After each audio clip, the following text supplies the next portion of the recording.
de 5 anos, tá bambisa, não tá hopi anos, pero timbia agora bota biba bebida sacerdotal da passe 50, enfim, de tudo quando bota mais bem. Pero de 5 anos de felicidade, mais que outra coisa, e de gratidão a Deus, passou misericórdia e amor, e a mami, nos dio nota digno para dignidade, assim na alto de sacerdote. E me acorda depois como agora ordenar para Monsieur Seco na missa de Dakota, em 2004, me abai de viaja para servir besdom de ordinariato militar de Venezuela.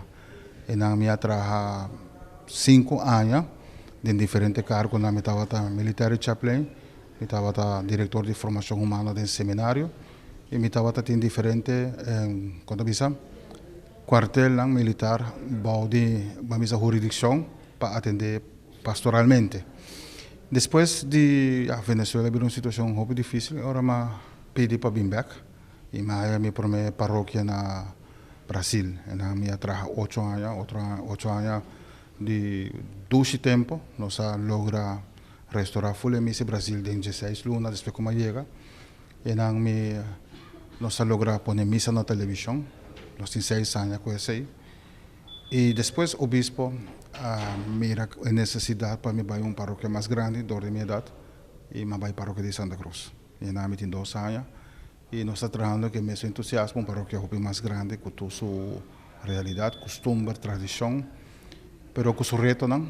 Mas nós estamos indo bem banda.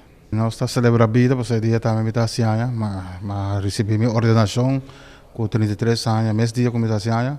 E nós também celebramos, nós também chamamos Deus Danke, para de 5 anos, como eu posso dizer, anos de reto, mas anos exitosos, como trabalho. Estou feliz da minha vida sacerdotal, nós também temos missa 7 horas da noite, dia 31 de julho, Monsieur Seco, eu também também, meu colega não sacerdote também, portanto, eu também, e depois tem compartilho chiquito delante de missa.